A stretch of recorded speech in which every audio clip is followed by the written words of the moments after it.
Hello, അസ്സാം വലൈക്കും. Welcome back to my channel. എന്താണ് എല്ലാവരുടെയും വിശേഷങ്ങൾ? എല്ലാവർക്കും സുഖമല്ലേ? എൻ്റെ ചാനൽ ആദ്യമായിട്ട് കാണുന്നവരാണെങ്കിൽ ഒന്ന് സബ്സ്ക്രൈബ് ചെയ്ത് സപ്പോർട്ട് ചെയ്യുക, വീഡിയോ ഫുള്ളായിട്ട് കാണുക. ഇപ്പം ഇന്ന് നമ്മൾ വന്നിട്ടുള്ളത് ഒരു ചെറുപഴം കൊണ്ട്, അതായത് മൈസൂർ പഴമാണ്. അതുകൊണ്ട് ഒരു പായസമായിട്ടാണ്, നല്ല രുചിയാണ്. അപ്പോൾ 6 എടുത്തിട്ടുള്ളത്, അതൊന്ന് കഷ്ണങ്ങളാക്കി മാറ്റി വെക്കുന്നുണ്ട്. ഇനി ഒരു മുറി തേങ്ങയാണ് എടുത്തിട്ടുള്ളത്, ചിരവിയത്. അതൊന്ന് നമ്മൾ മിക്സിയുടെ ജാറിലിട്ടിട്ടൊന്ന് അടിച്ചെടുക്കാനായിട്ട് മിക്സിയുടെ ജാറിലിട്ട് കൊടുക്കുന്നുണ്ട്. 3/4 കപ്പ് വെള്ളം ഒഴിച്ചു കൊടുക്കുന്നുണ്ട്. എന്നിട്ടൊന്ന് അടിച്ചെടുത്തിട്ട് അരിപ്പയിലേക്ക് ഒഴിച്ചു കൊടുത്ത് അതൊന്ന് പിഴിഞ്ഞെടുത്ത് മാറ്റി വെക്കാം. അപ്പോൾ തേങ്ങാപ്പാലൊക്കെ റെഡിയാക്കിയിട്ട് വെച്ചിട്ടുണ്ട്, അതും മാറ്റി വെച്ച് കൊടുക്കാം. ഇനി ഒരു പാത്രം സ്റ്റവിൽ വെച്ച് കൊടുത്ത് 4 അച്ച് ശർക്കരയാണ് ഇട്ട് കൊടുക്കുന്നത്. ഇനി അതിലേക്ക് 1/2 ഗ്ലാസ് വെള്ളം ഒഴിച്ചിട്ട് അതൊന്ന് ഉരുക്കിയെടുത്ത് ഇതുപോലെ ആക്കി എടുത്ത് ഒന്ന് മാറ്റി വെക്കാം. ഇനി ഒരു പാത്രം സ്റ്റവിൽ വെച്ച് കൊടുത്തിട്ടുണ്ട്.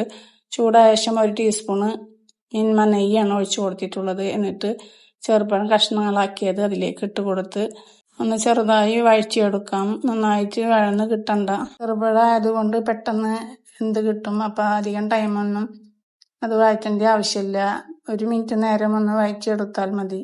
ഇനി നമ്മൾ അതിലേക്ക് ഒഴിച്ചു കൊടുക്കുന്നത് ശർക്കരയാണ്, ഉരുക്കി വെച്ചത്. 4 അച്ച് ശർക്കര ഉരുക്കിയത് ഫുള്ളായിട്ടാണ് ഒഴിച്ചു കൊടുത്തിട്ടുള്ളത്. എന്നിട്ട് നന്നായിട്ടൊന്ന് മിക്സ് ചെയ്ത് കൊടുക്കുന്നുണ്ട്. എന്നിട്ട് ആ പഴത്തിൽ കിടന്നിട്ട് ഒന്ന് നന്നായിട്ടൊന്ന് പിടിക്കുന്ന വരെ ഒന്ന് വേവിച്ചെടുക്കാം. അതിന് ശേഷം നന്നായിട്ടൊന്ന് തിളച്ച ശേഷമാണ് ഏലക്കായയുടെ പൊടി 1/2 ടീസ്പൂൺ ഇട്ട് കൊടുത്തിട്ടുള്ളത്. എന്നിട്ട് നന്നായിട്ടൊന്ന് അതിൽ കിടന്നൊന്ന് വറ്റിച്ചെടുക്കാം.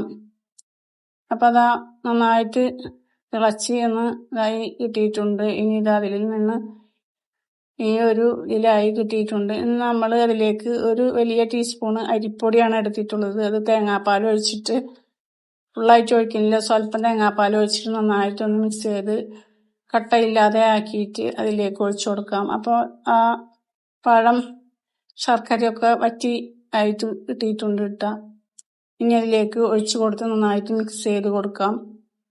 നന്നായി തന്നെ മിക്സ് ചെയ്ത് കൊടുക്കണം. ഈ തീ കൂട്ടി കൊടുത്തിട്ടില്ല, കുറച്ച് കൊടുത്തിട്ടാണ് വെച്ചിട്ടുള്ളത്. ഇനി ഇതാ അതിലേക്ക് ഒരു സ്വല്പം ഉപ്പ് ഇട്ട് കൊടുക്കുന്നുണ്ട്. അതും ഇട്ട് കൊടുത്തിട്ട് നന്നായിട്ട് മിക്സ് ചെയ്ത് കൊടുക്കാം. അപ്പോൾ എല്ലാം കൂടെ നന്നായിട്ട് ഇതുപോലെ കുറുകി കിട്ടിയിട്ടുണ്ട്. ഇനി അതിലേക്ക് നമ്മൾ തേങ്ങാപ്പാൽ അടിച്ച് വെച്ച് ബാക്കിയുള്ളത് ഒഴിച്ചു കൊടുക്കുന്നുണ്ട്.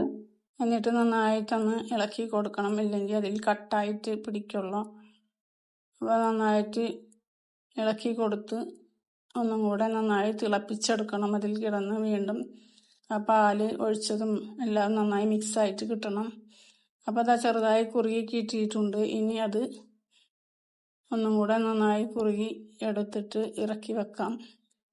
അപ്പോൾ അതാ നന്നായി കുറുകി കിട്ടിയിട്ടുണ്ട്. അതാ ഇനി ഇറക്കി വെച്ചാൽ ഒന്നും കൂടെ നന്നായി കുറുകി കിട്ടും. അപ്പം അതൊന്ന് മാറ്റി ഇറക്കി വെക്കുന്നുണ്ട്.